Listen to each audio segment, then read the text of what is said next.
dernier quart d'heure de Smart Bourse. Chaque soir, c'est le quart d'heure thématique. Une fois par mois, le thème, c'est celui de l'éducation financière, avec un décryptage économique réalisé de main de maître par Michel Remy, économiste associé de SPAC, à mes côtés en plateau. Bonsoir Michel. Bonsoir Grégoire. Un thème parfait, je trouve, pour conclure cette semaine. Parlons de la croissance française, des déterminants de la croissance française en particulier, mais des déterminants de la croissance économique en général.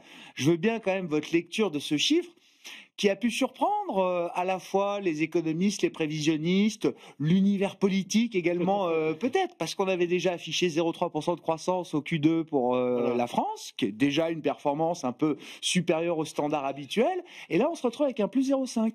Tout à fait, c'est ce qui est assez surprenant. Et ce qu'il faut bien voir, c'est que en 2025, maintenant, avec cette performance, on va arriver à plus de 0,7%. Ce qui est à plus 0,8, moi voilà, j'ai vu. Exactement, oui, non, mais plus 0,7, voilà. J'ai ralenti. Ouais. Donc ça veut dire que c'est mieux qu'attendu, et donc c'est positif. Et donc là, ça, malgré tout, je dirais, dans le contexte européen, c'est bien, mais peut mieux faire, on va dire ça comme ça. Mais il y a plusieurs facteurs en fait qui peuvent expliquer cette performance. Première des choses, c'est la consommation des ménages, qui est relativement dynamique et qui reste le moteur de l'économie française. Mais ce qu'il faut bien voir, c'est qu'avec un pouvoir d'achat qui est contraint, notamment avec l'inflation, eh bien cette consommation a changé de nature. On va dire la baisse de la consommation alimentaire, mais a été compensée, plus que compensée par la consommation je dirais de la énergétique, tout à fait. Et en même temps aussi, bon, il y a toujours le soutien ciblé de l'État. Et puis également aussi, on a le marché du travail qui est relativement stable autour de 7,5% de la population active. Donc ça peut donner un climat de confiance. Et par contre, ce qui est surprenant, c'est que les entreprises ont montré une capacité d'adaptation. Ouais. En fait, il y a les exportations de manière globale se sont mieux comportées, les importations se sont repliées et les investissements des entreprises, on va dire, se sont relativement bien maintenus. Donc, ce qui veut dire que on a une croissance pas spectaculaire, mais elle est significative, soutenue notamment par le rôle de l'État. Oui, on a du mal à dire spectaculaire, mais encore une fois, un trimestre à plus 0,5 pour la France, c'est pas tous les 4 matins. Tout à fait. Michel, je parle sous votre contrôle. Vous dites soutien budgétaire ciblé de l'État, oui. Enfin, ciblé, mais néanmoins à un niveau élevé quand même. Oui, tout à fait. D'accord. Non. Ciblé. J'avais l'impression qu'on ciblait la dépense publique. C'est quand même, oui. C'est important. C'est un pilier costaud. Quoi. Voilà. Oui, comment la France se situe là dans ce moment conjoncturel par rapport aux autres pays européens? Ce qui se passe, c'est que la zone euro, en fait, devrait croître aux alentours, je dis bien toujours aux alentours d'un peu moins de 1% en 2025, et il est prévu 1,4 en 2026. Ce qui veut dire que la France, malgré ses résultats, on va dire, significatifs, eh bien, croît moins vite que la moyenne de la zone euro, et notamment à partir de ceux des pays de l'Est, et ce qui veut dire que la France se situe dans des performances basses au niveau européen. Et donc, aujourd'hui, ce qu'il faut bien voir, c'est pas de croître, mais de croître, on va dire, autrement, notamment plus efficacement, plus équitablement, puisque aujourd'hui, il y a des grands problèmes, et puis durablement. En fait, si je veux faire une formule, il faudrait avoir une croissance en quête de sens, on va dire. Ce qui ferait que on pourrait faire des choses beaucoup mieux. Un cap, quoi. Voilà, exactement. Oui. Bon. Qui contribue à cette croissance le plus en fait, la croissance est soutenue par les services. La valeur ajoutée des services constitue à peu près 56% du PIB, et aussi par des investissements classiques ou la construction. Et ce qu'il faut, c'est que au-delà de la croissance, il y a aussi certains secteurs industriels, exportateurs ou haut de gamme. Et c'est ça qui fait un peu cette on va dire ce dynamique économique français, mais malgré tout, c'est quand même très restreint, et ça limite en fait les possibilités de croître de façon, on va dire, plus dynamique et plus certaine pour l'avenir. Ouais. Non, mais c'est intéressant quand même de rappeler les services marchands, dont on parle souvent assez peu, mais il y a deux segments, là, ça a été relevé par un des économistes de Rexecode, le segment information et communication qui progresse d'1,6%, 1,6% sur le trimestre, on était déjà positif à plus 0,4% sur le trimestre précédent, et le secteur des services aux entreprises aussi, qui englobe par exemple les services financiers, qui lui aussi croît à plus de 1% sur ce trimestre. Il y a quand même une performance technologique et financière à travers ses services qui est bonne. La France a un écosystème technologique performant et des activités financières dynamiques et performantes qui soutiennent la croissance. Ce qui soutient la croissance. Malgré tout, on est limité, on va dire, un peu sur l'industrie. Oui, c'est là où le relais industriel est important, est un peu moins puissant. Comment la partie dépenses publiques justement influence la croissance économique, Michel? Eh bien, en fait, la France est l'un des pays où la dépense publique est la plus élevée, puisqu'on est à plus de 55% du PIB.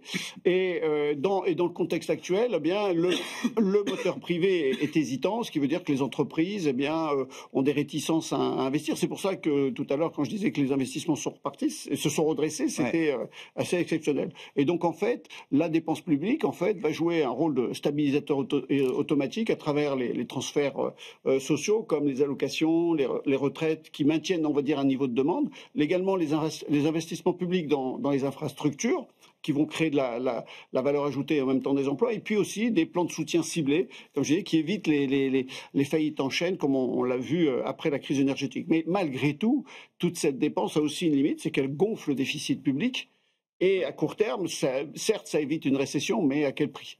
Oui, c'est ça. Et puis, est-ce que ce déficit continue de générer des points de croissance? Enfin, quelles sont les implications du déficit public et du niveau de déficit public aujourd'hui en France pour notre économie?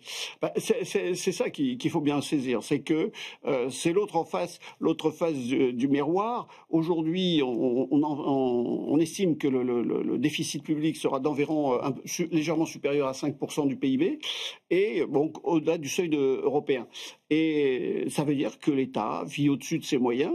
Mais la question du déficit et de la soutenabilité des finances publiques pose, on va dire, deux questions. À court terme, ça pose pas trop de problèmes parce que les taux d'intérêt se sont stabilisés et la France conserve à ce jour la confiance des marchés, mais à moyen terme, cela n'évite pas la question de la réduction des déficits structurels, et donc il va falloir repenser tout le modèle des prélèvements, etc. Et donc aujourd'hui, c'est là la question qui pose, c'est faut-il réduire les dépenses publiques pour entrer, on va dire, dans les clous des finances publiques européennes, ou doit-on soutenir la croissance, quitte à retarder, on va dire, je dirais, le respect de ces finances, des critères. Et donc, en même temps, ça pose la question de l'efficacité de la dépense publique. Ouais, c'est le même, oui, la question centrale. Oui, tout à fait.